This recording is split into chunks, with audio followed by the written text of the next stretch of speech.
Hi, I'm Mark from L&M Small Engines. Today we're working on a Ranch King snowblower. It's a 10 horsepower electric start Tecumseh with a 28-inch cut. They brought in to get service because the snow season's right around the corner. It's almost the end of September right now, and they tried starting it. They didn't want to start. They brought it. I smelled the gas. The gas is old, and the last time snow blowers were used was I think back in April. So like what, 7-8 months ago they used it, and the gas is already junk. And we're gonna fix the skid plates on it. The skid plates are all wore out. We're just gonna get it all ready for them, so when the snow does come, they can start up and go snow blowing. So hope you enjoy the video.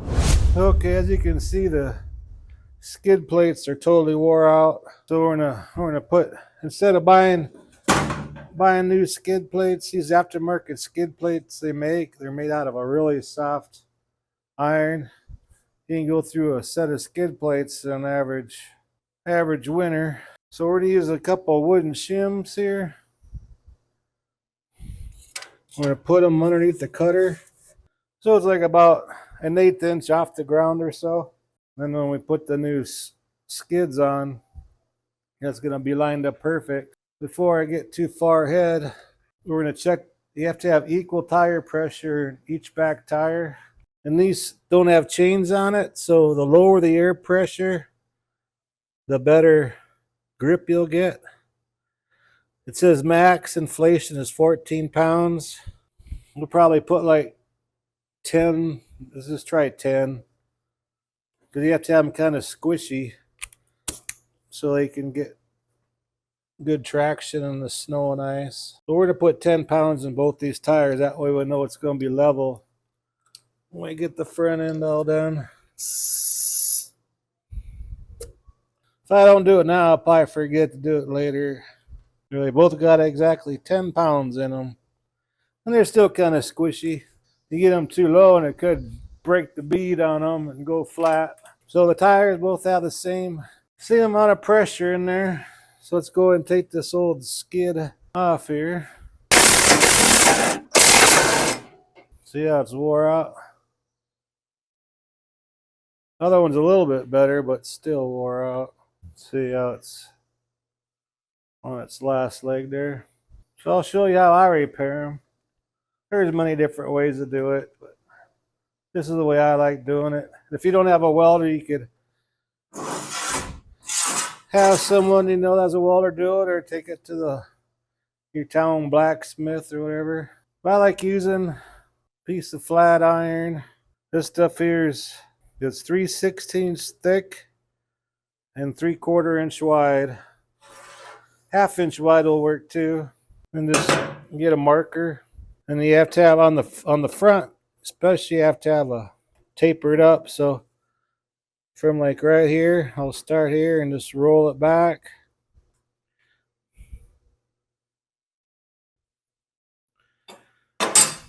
And right there, and the other side should be the same too. So I'm gonna go cut 2 of these, and I'll show you how to bend the front tips up a little bit. Weld them on there, and we'll stick them on, and that part will be all done.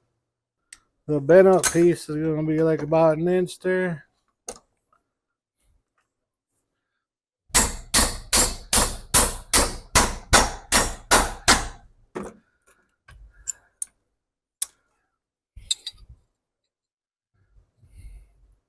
And bend a little bit more. See, look at that. It's gonna fit perfect. So we can do the other one.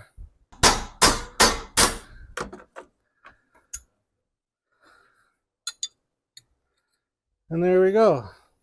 All right, we got that done. So let's go get the welder fired up. Okay, I got a little piece in the back so we get a good ground on it.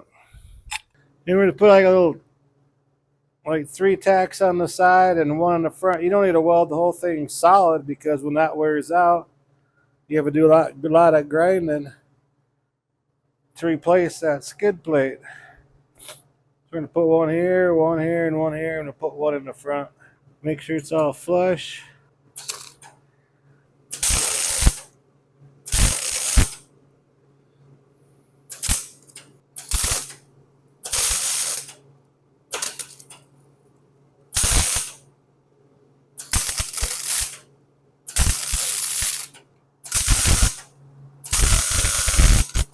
And I'll put one in the back.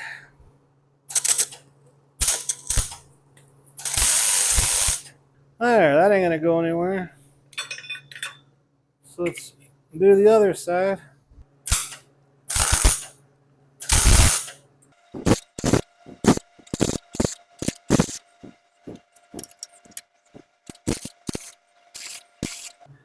There, it's all you gotta do. You got new skid plates on there. We'll let them cool down and we'll put them back on. Okay, they should be cooled down now. So we got our shims under the cutter.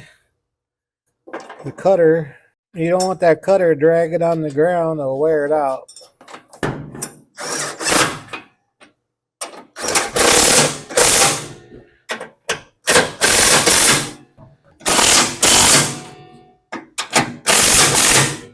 And there you go. A new cutter is put on. Or not cutter. New sliders so don't ruin that cutting edge.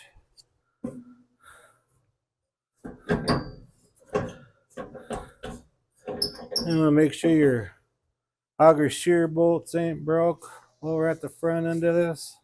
So now we can start on the engine now. And I'm gonna drain the oil. So I'm gonna put a 2x4 under the front so it lowers the back end so we can drain that oil. There's that drain tube in the back there. Get a crescent wrench. We'll let that drain while we clean the carburetor and everything. You don't want to make these too tight. If you get them too tight, then this whole pipe will turn. If that happens, you just put a pair of vice grips on the pipe and turn the nut out. And that's some black oil there. Okay, we'll let that do its job. Okay, we're going to take this cover off here because the carburetor is back behind there. We need a Phillips screwdriver, 5/16 nut driver. Sometime I'm going to take this off here. We'll see. But that gas stinks. Let's see. We had a blizzard like the third week of April, so May, June, July, August, September. It's in. So 5 months. That gas got that old, so it stinks like that. And they're probably sure they're probably using ethanol. We'll know for sure when I take the carburetor apart. If it's yellow or greenish stains in there, that means it's ethanol. And we got one back here by the dipstick we got to take out. We'll take the dipstick out just to remind me we got to put oil in here before we get too carried away when we're done. When you do this stuff, just take your time. And we got to take our choke lever off. That's just pressed on there. And we got to take off our kill wire. Just look at this carburetor already. Look at the outside of that carburetor. You know they used ethanol, this rubber for the primer. They just mush. That's what that alcohol and the ethanol does, is turns the rubber stuff into mush. Look how nasty that is. Then we take out these two bolts here, Phillips head on the front, 7/16 wrench in the back. I gotta unhook the fuel line. I kind of gotta break that loose without tearing the fuel line. That is stuck on there. Got to spin.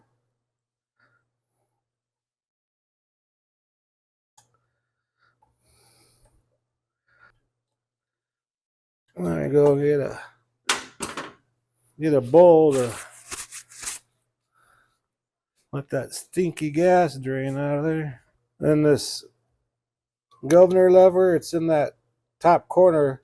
You remember where that goes, so when we put it back on, we can put it in.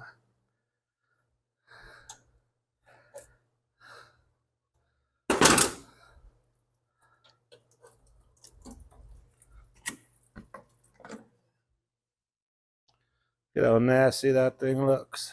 All because of ethanol. Save 20 cents on the gallon for that crap. I'm gonna let that drain. I'm gonna spray some carburetor cleaner on this outside before I tear it apart. Okay, I cleaned the outside as much as I could. So we got this bracket here that holds that cover on.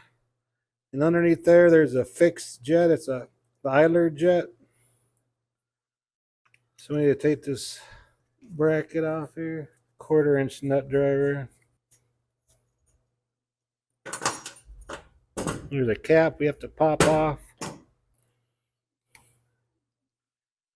As bad as this carburetor is, might as well take that out. There's a couple holes on the side and one on the top. We'll clean it out later. And the bowl takes a 1/2 inch.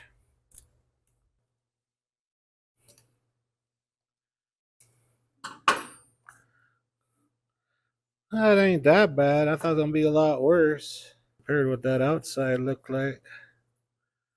Well, that bowl gasket's just junk. I'm gonna leave that floating there for a while I boil it out. Get some of that crud off. Here's our main jet. It's a fixed jet too. Get that all ready. We're gonna put it in the ultrasonic cleaner. I'm gonna leave that float on there for a while to get all that varnish coating on that because that actually adds weight to your float. And we're probably gonna do about 30 minutes. Well, the carburetor's getting clean. Let's go ahead and change that spark plug and put oil in there. We can get that done while we're waiting on the carburetor. I want to blow out the gas tank too to make sure all that old gas is out of there. We use a RJ19LM. Make sure it's gapped properly.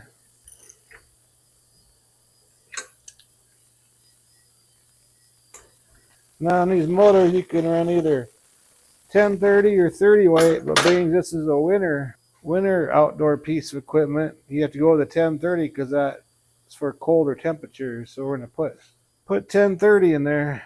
Can't tell by today because it's like in the 90s today, but another month it'll probably be snow on the ground.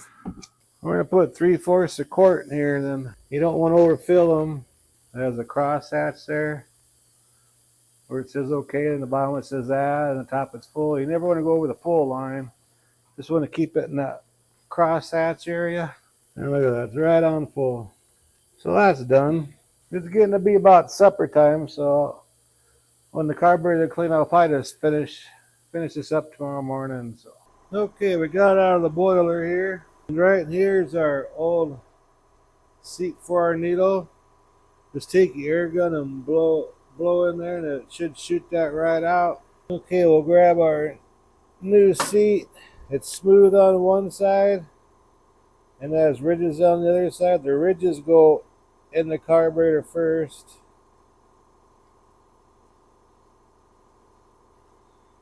See how the smooth side is up? And I like to use a 3/16 drill bit with no spurs on the end. It's nice and smooth. Just take the back end of that.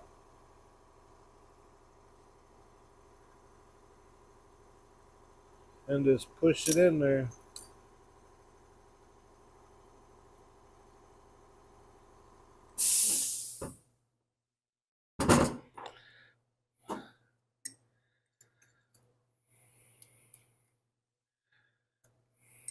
Make sure it's in there all the way. Then take your air gun and blow in there. In case there's any debris from the sides that are on top of that seat. You want that seat nice and clean. So the needle will seal it up. And we'll grab our bowl gasket.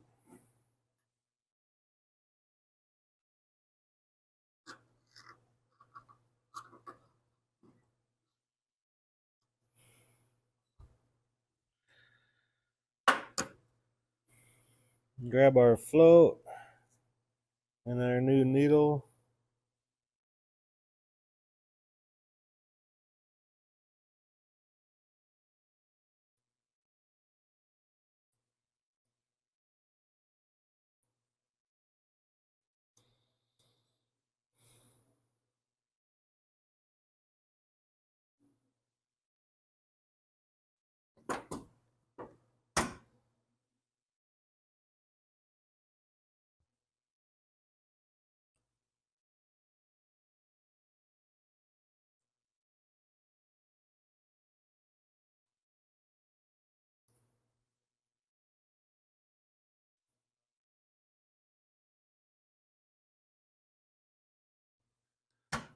Okay, here's our main jet.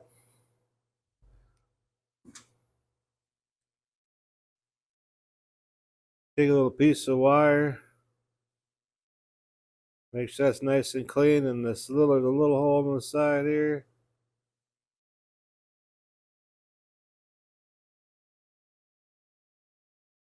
Make sure that's clean, and spray some carburetor cleaner in here.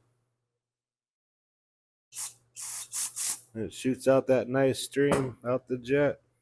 So on the bowl, you got this flat spot over here that's like indented down here. This part here goes right where your float pin is. It's like so. Make sure that's snugged up tight. And now our idler jet has a little itsy bitsy hole in the top here. And there's a couple holes on the side. Plug one up. Spray on the other side. And it'll shoot a nice stream out the top. That's why how you know that's nice and clean.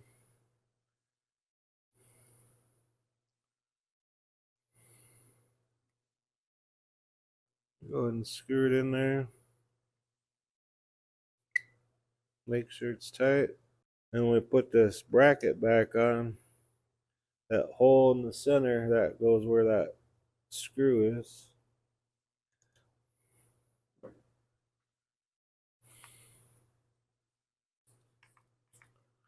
Okay, now we can put it back on the engine now. So when we took it off, the governor linkage went in that top corner. It went right in this one right here, so to put that.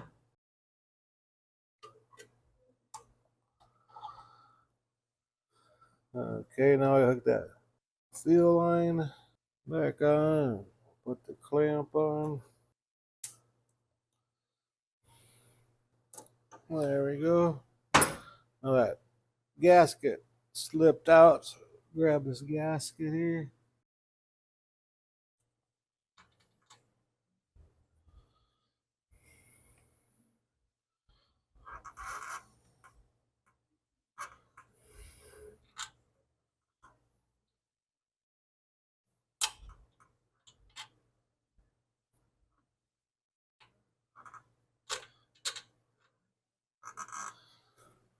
Okay, grab our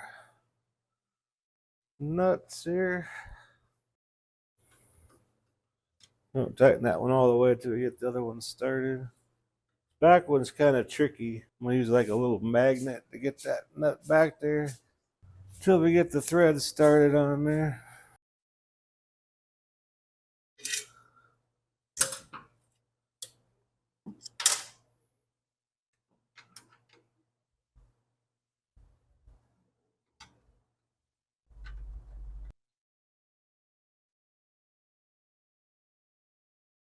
Okay, there we go. Just snugged him up. Put our primer hose on. Cut that end off. It's kind of in bad shape there.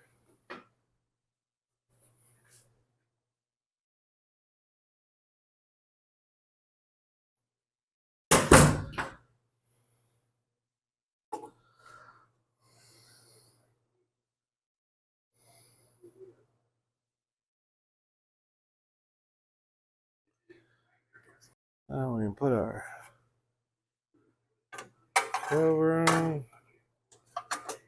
Hook up our kill wire for that.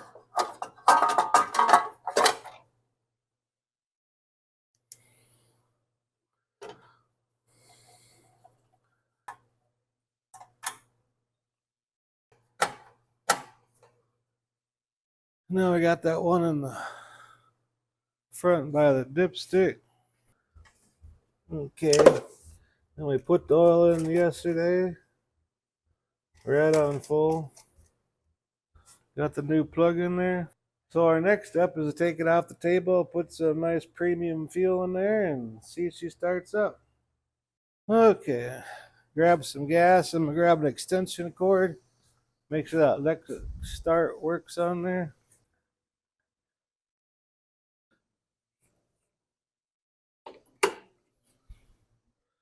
Plug the cord in.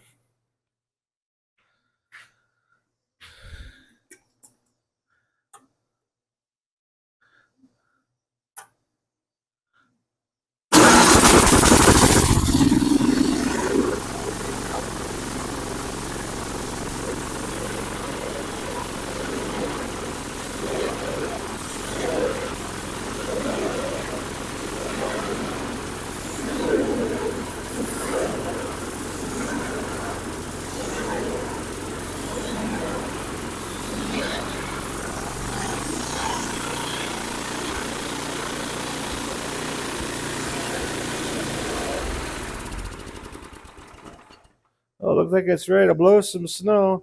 Anyways, I hope this video helps you out. Appreciate you watching. If you like my videos, please press the like button. Please subscribe. Anyway, you guys have a good afternoon.